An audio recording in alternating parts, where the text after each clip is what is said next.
Narcissists are silent around super empaths. And I want you to sit with that for a moment before we go anywhere else, because the silence is the thing. Not the cruelty, not the manipulation, not the gaslighting or the love bombing or the cycle of idealization and devaluation that most conversations about narcissists spend the majority of their time describing. The silence. Because if you have ever been a super empath in the presence of a narcissist, and I mean genuinely in the presence of one, not just someone who was difficult or selfish or emotionally unavailable in the ordinary ways that difficult and selfish and emotionally unavailable people are, but an actual narcissist, someone whose entire psychological architecture is organized around the management of how they are perceived and the extraction of what they need from the people around them. You know that the silence is the most revealing thing that ever happens between you. It is more revealing than the charm, more revealing than the manipulation, more revealing than any of the behaviors that get documented in the content about narcissism that fills every corner of the internet. Because the charm can be explained, the manipulation can be rationalized, the cycle can be described as complicated or as the product of the narcissist's own damage, and therefore as something other than a direct communication about the relationship between you specifically. But the silence cannot be explained away. The silence is the narcissist's nervous system telling the truth in the only moment it ever does. And by the end of this episode, you are going to understand exactly what that truth is, exactly why the silence happens specifically around super empaths and not around other people, and exactly what it means for the dynamic between these two very specific kinds of people that makes every encounter between them one of the most psychologically fascinating and most consequential interactions available in all of human relationship dynamics. Let's start with the super empath, because you cannot understand the narcissist's silence without first understanding what a super empath actually is at the level of psychological function. Not the surface level of being very sensitive or very caring or very good reading people, which are all true, but which are true of many empaths, and do not on their own produce the specific effect on the narcissist that this episode is about. The super empath is someone whose perceptive capacity has reached a specific threshold, a threshold that most empaths approach and many cross partially, but that the super empath has crossed so completely and so consistently that it has become the primary mode through which she experiences reality. That threshold is the ability to perceive not just what someone is presenting, but what they are concealing. Not just the performance, but the gap between the performance and what is actually there underneath it. Not just the words, but the thing the words are working to prevent from being seen. This is not a mystical ability. It is not intuition in the vague, unexaminable sense that the word is often used. It is a highly developed, experientially built perceptive capacity that was almost certainly shaped by an early environment in which reading what was not being said was a survival skill, in which the gap between the presented surface and the actual enough and consequential enough that a child's nervous system developed an extraordinarily fine, tuned instrument for detecting it. The super empath reads that gap the way a musician reads silence in a composition, not as an absence of information, but as some of the most important information available. And what she reads in that gap, in every significant interaction she has with a narcissist, is not comfortable information for either of them. What she reads is the architecture, the specific construction of the narcissistic false self, the carefully maintained presentation of competence, charm, certainty, and superiority that the narcissist has built over a lifetime to conceal the thing underneath it that cannot be allowed to be seen. And here is where it gets psychologically precise in a way that most conversations about this dynamic never quite reach. The narcissist does not build the false self because they are consciously calculating. They build it because the alternative, allowing the actual self, the one underneath the construction, to be seen by other people, was at some foundational, formative point experienced as genuinely catastrophic. Something happened early enough and significantly enough that the conclusion reached by the developing psychology was that the actual self was not safe to show, that the actual self, with its needs and its vulnerabilities and its ordinary human imperfection, would be rejected, ridiculed, abandoned, or simply insufficient to generate the love and the safety and the sense of mattering that every child requires. And so the construction began. The false self was built as a protection so thorough and so comprehensive that it eventually became, for most narcissists, the only self they consciously have access to. The actual self did not disappear. It went underground. It lived somewhere underneath the construction, unacknowledged and largely inaccessible, generating the enormous anxiety that the construction was designed to manage and that the supply of admiration and control is deployed to suppress. The narcissist is not a person without an interior. They are a person whose interior has been sealed off from their own conscious access by a protection system so efficient that they genuinely cannot, most of the time, feel the thing the system was built to protect. They experience the anxiety of the sealed interior as a general, unfocused unease that the supply manages. They experience the threat to the construction as a specific, urgent danger that must be immediately neutralized. And the super empath, in the specific way that the super empath perceives people, represents both of these things simultaneously. The unfocused anxiety and the specific threat, in a combination that the narcissist system has almost never encountered before and is not fully equipped to manage. Because the super empath sees the construction, not necessarily immediately, not necessarily with complete clarity in the first interaction, but with a consistency and a depth that increases with proximity until it becomes unavoidable. She feels the gap between the presented surface and what is actually there, the way you feel a draft in a room, not dramatically, not with the full force of a wind, but as an unmistakable indication that somewhere in the structure something is open that was supposed to be closed. She does not always have language for what she is feeling in the early stages of the encounter.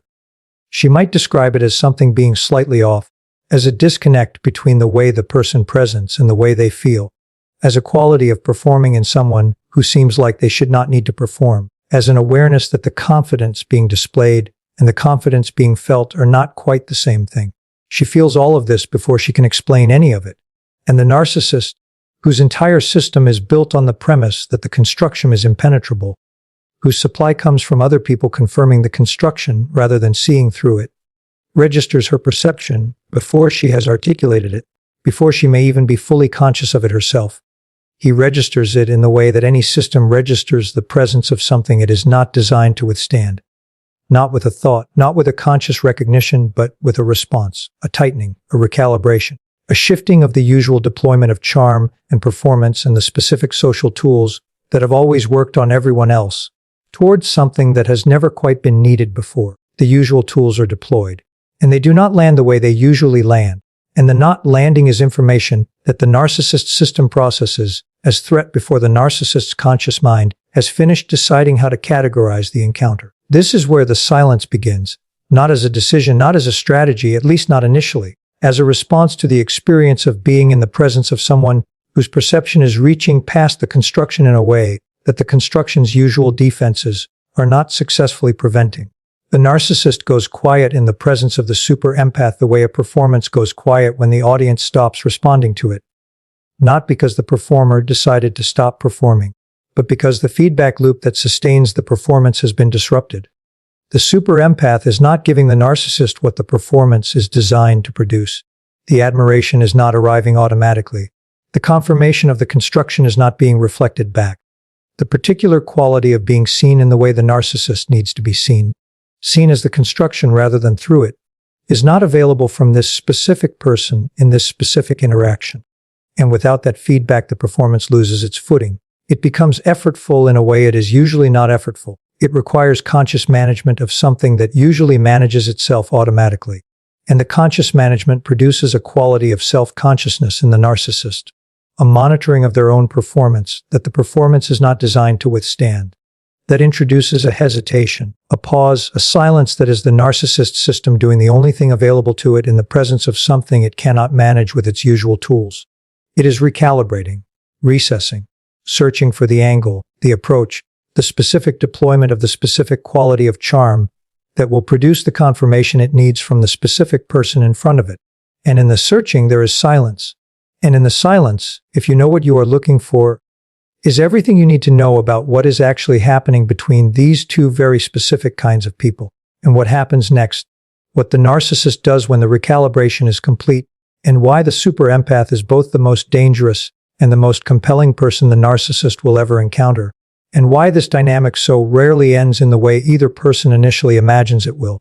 That is exactly where we are going next. What happens next is one of the most psychologically complex sequences available in human relationship dynamics, and it unfolds in a way that neither the narcissist nor the super empath fully anticipates, because both of them are encountering something in the other that their prior experience did not prepare them for. The narcissist, having recalibrated in the silence, does not simply move on to an easier target, which would be the strategically rational response to the discovery that the usual tools are not working. Moving on to an easier target is what the narcissist does when the person in front of them is simply uninterested or incompatible, or not providing supply for reasons that have nothing to do with the specific quality of perception the super empath is bringing to the encounter. With the super empath, it is different. The super empath is not uninterested. The super empath's perception, directed at the narcissist, has a quality of attention that the narcissist has almost never experienced before, because genuine, accurate, non-idealized attention of the quality the super empath brings is extraordinarily rare in the narcissist system. Underneath all of the construction and all of the supply seeking and all of the elaborate architecture of the false self, recognizes it as something it has been searching for without knowing it was searching. The actual self, the sealed, unacknowledged, largely inaccessible self underneath the construction, responds to the super empath's perception in a way that bypasses the construction's defenses entirely. Because the actual self has been waiting, for as long as the construction has been operating, for someone who could see through it. Not to destroy it. To confirm that what is underneath it is real. That the person underneath the performance is someone worth knowing. That the wound that made the construction necessary is not the whole story of what is there. This is the specific, devastating paradox at the center of the narcissist and super empath dynamic. The super empath's perception is simultaneously the greatest threat the narcissist's construction has ever faced and the closest thing to what the actual self underneath the construction has ever wanted. The construction needs to repel the perception because accurate perception of the construction is the one thing that can destabilize it. The actual self needs to be met by the perception because being genuinely seen is the one thing that could, in theory, begin to reduce the anxiety that the construction was built to manage. These two needs are in direct, irresolvable conflict. And the narcissist, without the self-awareness to identify the conflict consciously or the psychological tools to navigate it constructively, cycles between the two impulses in a way that produces the most characteristic and most confusing feature of this specific dynamic. The push and pull that the super empath experiences as the narcissist moving toward her with an intensity and a vulnerability that feels genuine, and then retreating behind the construction with an abruptness that feels like whiplash. Both movements are genuine. The movement toward her is the actual self responding to the experience of being seen. The movement away is the construction reasserting its dominance when the experience of being seen becomes too threatening to the system built to prevent exactly that. The super empath, who feels both movements with complete accuracy, experiences the combination as one of the most disorienting relational dynamics she has ever been inside, because she can feel that both are real, can feel the actual self underneath the construction reaching toward her even as the construction deploys its tools to push her away, and the simultaneous reality of both creates a pull that her perceptive capacity makes almost impossible to simply dismiss. Now here is where the super empath's specific vulnerability in this dynamic becomes important to understand clearly, because the super empath is not invulnerable simply because she can see through the construction. Seeing clearly is not the same as being unaffected by what you see clearly. And what the super empath sees in this dynamic, the actual self underneath the construction, wounded and real and reaching toward her in the moments when the construction's grip loosens, activates exactly the quality that makes her a super empath in the first place. The deep, genuine, specifically directed compassion for the person underneath the performance. The ability to love what is real in someone even when what is real is buried under layers of defense and damage, and the elaborate protection system of the false self.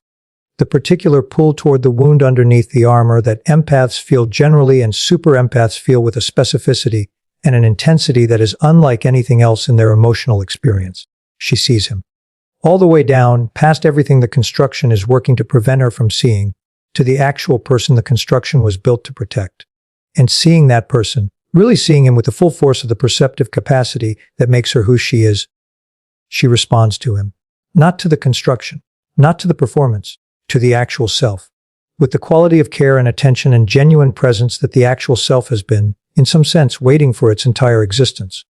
And the tragedy of this dynamic, the specific tragedy that makes it one of the most painful and most difficult to leave of any relational dynamic available to a deeply feeling person, is that the actual self cannot receive what the super empath is offering, not because the offering is insufficient, because the construction will not allow the actual self consistent enough access to the surface to receive it. Every time the actual self emerges in response to the super empath's perception and care, the construction registers the emergence as a threat and reasserts itself with the specific behaviors, the devaluation, the withdrawal, the reactivation of the performance tools that the silence briefly interrupted, that are designed to restore the construction's dominance and prevent the actual self's continued exposure. The super empath goes through this cycle with a specific and escalating kind of exhaustion that is different from the exhaustion of other difficult relationships.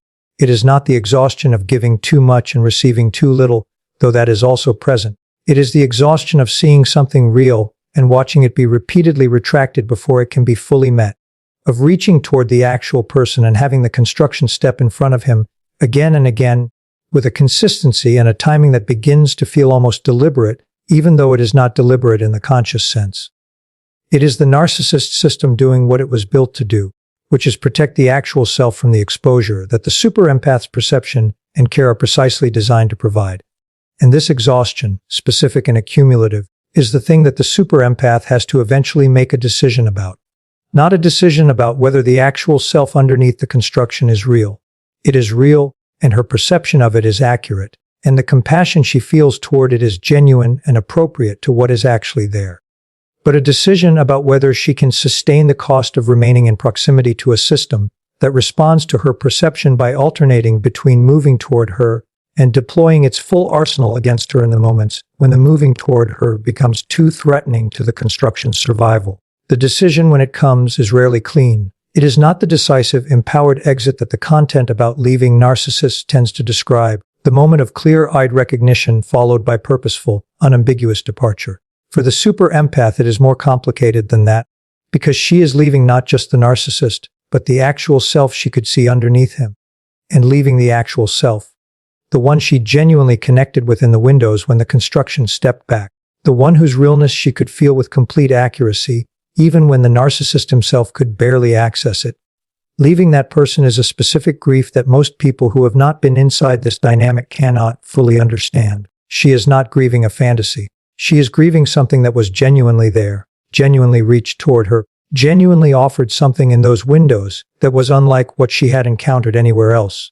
Precisely because the actual self of a person who has been behind a construction for long enough has a quality accumulated.